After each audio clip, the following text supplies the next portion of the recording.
Welcome to this explainer. Okay, I want you to think back for a second to the invention of gunpowder, right? And how it completely, absolutely rewrote the rules of combat centuries ago. Well, looking at the data coming out of the Russo-Ukrainian conflict, it is wild to realize that we are literally living through a similar massive historical shift right now. We're talking about the world's first true drone war, driven by these small, incredibly cheap, and increasingly autonomous machines. To really grasp this shift, we're going to climb the ladder of escalation today. First, the ground game. Second, the math of asymmetry. Third, strategic strikes. And finally, the accountability gap. Let's just dive right in. Section 1. The ground game, desperation breeds innovation. You know, this whole shift really started with sheer battlefield necessity. I mean, just take a standard, commercially available civilian drone, the kind you'd buy for, say, wedding photography, and mix it with frontline desperation. For about $500, troops are taking these generic FPV quadcopters, literally strapping on 1 kilogram armor-piercing warheads and flying them into targets at like 120 kilometers per hour. It's DIY engineering at its most lethal. And you can imagine, this rapid, dirt-cheap innovation absolutely terrified frontline units. The initial defense against these things, which are flying in highly maneuverable patterns by guys in VR headsets, was stunningly rudimentary. Soldiers were reduced to frantically throwing up these crude physical nets across muddy roads, literally just trying to catch these lethal weapons like they're giant insects. Crazy, right? That sheer desperation actually led to some truly bizarre adaptations, most notably this thing called the turtle tank. It is wild to think about. You've got crews sitting inside multi-million-dollar tanks, and they are so terrified of a $500 gadget dropping into an open hatch that they've started welding heavy metal sheets and chain-link cages completely around their vehicles. Basically, a cheap bit of plastic explosive has forced heavy modern armor to hide inside a metal shell just to survive a day on the front. Section 2. The math of asymmetry. Economic warfare. But to really get why this is a revolution, the strategic impact comes down to the math. Let's look at the numbers. On the offensive side, you have a Shahhed drone, which costs roughly $35,000. But to stop it, the defense relies on something like a super sophisticated IRST interceptor, and those run around $430,000 a pop. So you're forcing your adversary to spend nearly $500,000 to swat down one single cheap drone. It's not just a tactical headache, it is a deliberate strategy designed to completely bankrupt an air defense budget. To put the sheer weight of that economic asymmetry into perspective, open source data showed that in just over a single month, Ukraine had to spend more than $28 million solely on defensive measures just to clear these cheap drones out of the sky. I mean, when your defense costs 10 times what your enemy's offense costs, that economic burden becomes totally unsustainable, really fast. And what's so fascinating is how quickly this evolved. What started as scrappy, bottom-up innovation, guys literally wrapping tape around mortar shells in basements, has rapidly institutionalized. Now we are looking at pristine, massive assembly lines that are completely dedicated to churning out these exact weapons.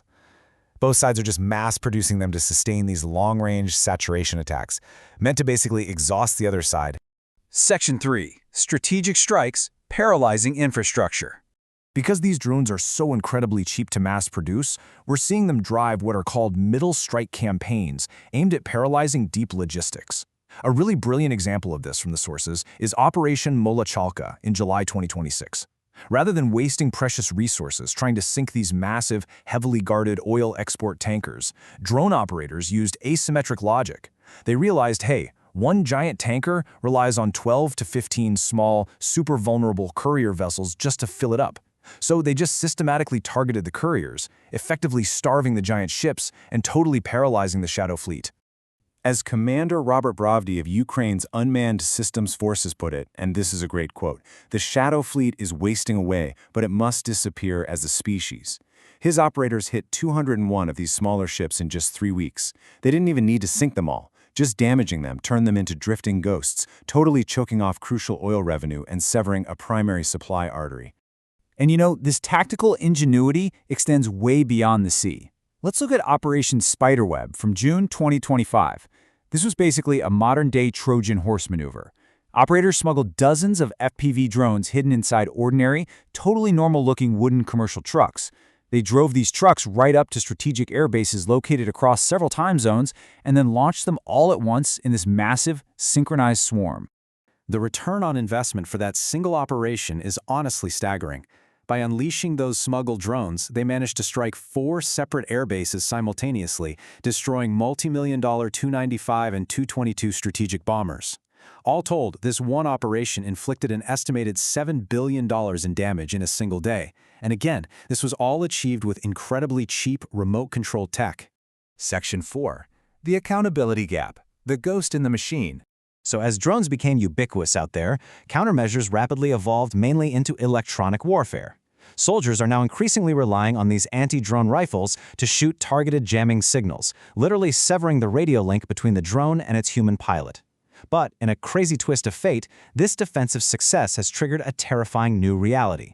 To counter the jamming, militaries are being forced to deploy AI-enabled drones that can navigate, identify targets, and actually strike entirely autonomously. Which brings us to a really profound legal and ethical cliff. When you launch a swarm of drones that are programmed to communicate with each other, share targeting data, and make collective strike decisions without a human ever pulling the trigger, well, who actually makes the final decision? And under international law, when something goes horribly wrong, who do you hold accountable? There's this quote from researcher Vincent Boulanin that I think captures the dilemma perfectly. He notes that the law of armed conflict hasn't changed, right? The rules of distinction and proportionality, those still apply. The problem is the architecture. The human decision that the law historically depends on is quietly being engineered out of the weapon system entirely. The machine itself is making the choice. So responsibility just becomes impossibly diffused. Think about the actual chain of events here. You have an engineer who codes the threshold rules for the swarm months in advance. Then a commander on the battlefield launches the swarm based on those parameters. But the swarm itself, acting collectively, makes the real-time decision to engage a specific target. So if a civilian is mistakenly struck, you obviously can't prosecute a machine. But how do you prosecute a commander who couldn't possibly foresee the swarm's exact behavior? Or, for that matter, a coder sitting in an office 1,000 miles away? So, as we reach our conclusion on designing the future of war, stepping back from all these sources, the trajectory we've just tracked is incredible. We've watched a $500 hobbyist gadget force heavy tanks into metal shells. We've seen massive cost disparities exhaust billion-dollar defense budgets, and cheap weapons absolutely paralyze vast logistical networks. And now, they are poised to fundamentally rewrite the rules of legal accountability in combat. It leaves us with a really provocative reality. We are living through the gunpowder revolution of our time, and the trigger is actively being handed over to algorithms. If the future of asymmetric warfare inherently removes the human from the kill chain, how do we enforce humanity in a battlefield ruled by machines? Thank you so much for exploring this with me, and definitely keep questioning the systems being built around us.